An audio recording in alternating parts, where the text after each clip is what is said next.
புதுச்சேரி கடற்கரையில் புத்தாண்டு கொண்டாட்டத்தில் 1 லட்சம் பேர் அளவுக்கு கூடியதால் திருவிழா போல காட்சியளித்தது. 2 கிலோமீட்டர் நீளமுள்ள கடற்கரை சாலை முழுவதும் மக்கள் கூடி புத்தாண்டை வரவேற்றனர். 2026 புத்தாண்டு பிறந்தவுடன் லேசர் மூலம் புத்தாண்டு வாழ்த்துக்கள் தெரிவிக்கப்பட்டது. மேலும் வான வேடிக்கைகளுடன் மக்கள் புத்தாண்டை வரவேற்றனர்.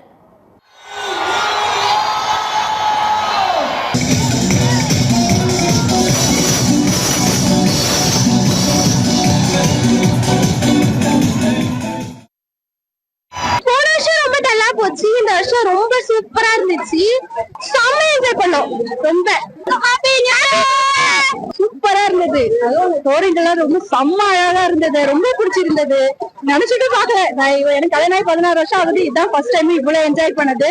Pondicherry I love you. இதான் ஃபர்ஸ்ட் டைம் பார்த்தோம். ரொம்ப நல்லா இருந்தது. அது என்ன ஃபேமிலியோட வந்து ரொம்ப சந்தோஷமா இருந்தது. எல்லாருக்கும் சந்தோஷமும் நிம்மதியும் அமைதியும் நிறைஞ்சிருக்கணும். நோய் நொடி இல்லாம எல்லாரும் நல்லா இருக்கும். ட்ரோன் எல்லாம் பார்த்தது இப்பதான் ஃபர்ஸ்ட் டைம் நான் பாக்குறேன். இது வரைக்கும் பார்த்தது இல்ல. பார்த்தது ரொம்ப ஹாப்பியா இருந்துச்சு. Happy new year. ஸ்கூல்ல இருந்து வரோம். இந்த வருஷம் தான் புதுச்சேரிக்கு ஃபர்ஸ்ட் டைம் வந்திருக்கோம். வேற லெவலா இருந்துச்சு. இந்த ட்ரோன் கேமரா டெம்பிள் எல்லாம் வேற லெவலா இருந்துச்சு. குழந்தைங்களும் நல்லா என்ஜாய் பண்ணாங்க. இன்னொன்று போலீஸும் நல்லா சேஃப்டி கொடுத்து நல்லபடியா ப்ரோக்ராம் கம்ப்ளீட் பண்ணிட்டாங்க. தேங்க்யூ.